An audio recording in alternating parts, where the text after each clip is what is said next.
One, two, three. Now, sir, I know that this plan has just started and it is perhaps too early for us to say anything about it. What we have before us the experience of the 9 5 year plan. Sir, we had been told that due importance would be attached not merely in words but by practical steps to the public sector. I think in this connection, it was the duty of the Honorable Minister to have explained to this House as to the steps that had been taken with a view to bringing about the kind of reorientation in favor of the public sector which was promised in his numerous statements. But I find that that is completely missing from his speech, except that a pious which has been expressed with regard to this particular sector of our industry. Previously, we had under the purview of this act about 42 industries. Now the list has lengthened and a number of industries will be added. I concede that when we are having a planned economy, when we are thinking in terms of rapid development of industries, of rapid industrialization, it is necessary for the government to come into the picture more and more and assume the necessary control and direction of industries. I am not opposed to it at all. On the contrary, I would like them to vigorously act in this matter, but that is not enough. We must examine as to whether the direction, regulation, or whatever you call it is on the right lines, how it has bugged. We have got such general statements from the ministers that they do not throw much light for us laymen on the matter. I wish that when such measures are brought before the House, a kind of white paper or whatever you call it is circulated among the members.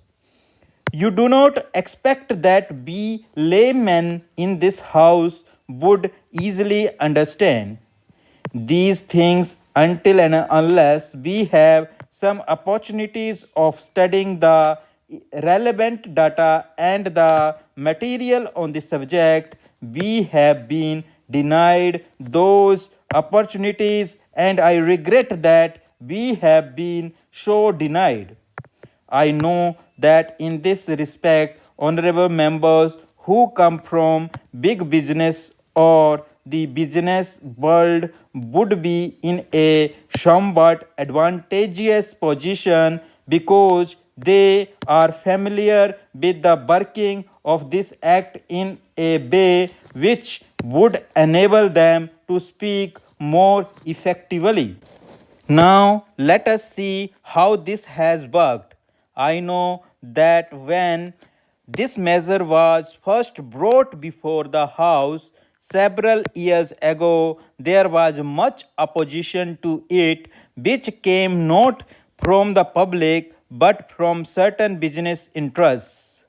They did not like any kind of government interference in industry. They believed in a kind of laissez-faire in this matter, and they thought that if the government came into the picture, their interests would suffer. Naturally, they were openly hostile to these kinds of powers for the government, but that was not the view of the country. I think that by and large public opinion was in favor of government controlling industries. not the type of control that we had at the time of the World War, but a type of control which sets before itself certain objectives. And as the objectives became clearer and clearer, as the government pronounced itself more and more in favor of industrialization in the country, public opinion strongly veered around that particular point of view of the government in this matter, namely that government should have control over industries, but it is the government which has not lived up to its promises. I think that in some respects they have let the people down and the expectations of the people have been bullied. Now, take for instance the period between 1991 when the measure was first adopted and now. What do we see? We do not have compact figures for the entire period. We have got only certain figures with regard to this matter. I would refer only to the progress reports on the seventh 5 year plan. There you will see that the government had not taken any very effective steps for the development of the public sector. It is true that certain steel mills got going under the seventh 5 year plan and more will be started under the eighth plan. But if you look at the picture, you will find that the public sector was considered to be secondary matter. It was the private sector which got all the attention and assistance of the government.